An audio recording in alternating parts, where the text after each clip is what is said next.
అందరికీ హాయ్ అండి. నాకైతే స్పెషల్ డే ఉంది. దానికోసమే కేక్ ప్రిపేర్ చేశాను. లాస్ట్‌లో చెప్తాను దేనికోసం ప్రిపేర్ చేశానో. మీరైనా ప్రిపేర్ చేసుకోవచ్చు. ఏమైనా మన చిన్న చిన్న ఆనందాల కోసం పిల్లలకైనా, మన కోసమైనా ఏ బిస్కెట్స్ అయినా పర్వాలేదండి. మీకు ఏ బిస్కెట్స్ అవైలబుల్‌గా ఉంటే ఆ బిస్కెట్స్‌తో చేసుకోవచ్చు. బిస్కెట్‌లని పౌడర్ కింద చేసుకోవాలి. అలానే ఒక కప్పు పంచదార, ఒక కప్పు వరకు గోధుమ పిండి వేసుకుంటున్నాను. అలానే బేకింగ్ సోడా కూడా వేసుకోండి.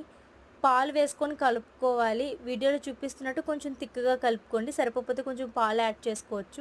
అలానే ఒక గిన్నెకి ఆయిల్ అప్లై చేసుకోండి. కావాలంటే నెయ్యి కూడా వేసుకోవచ్చు. కేక్ మిశ్రమాన్ని మొత్తాన్ని అందులో వేసేసుకొని ఇసుక మీద కుక్ చేసుకోవాలి. ఒక 20 మినిట్స్ అయితే కుక్ అయిపోతుంది. కేక్ అయితే ప్రాపర్‌గా వస్తుందండి. దాని మీద క్రీమ్ గూడా పెట్టుకున్నాను. అలానే డిజైన్ చేశాను. స్పెషల్ ఏంటంటే మా యానివర్సరీ ఉంది. కానీ మా ఆయన అయితే ప్రెజెంట్ డ్యూటీలో ఉన్నారు. Happy anniversary గనమ్మ. టేస్ట్ అయితే అదిరిపోయింది కేకు. మీరు ట్రై చేయండి. అలానే ఛానల్ సబ్స్క్రైబ్ చేయండి.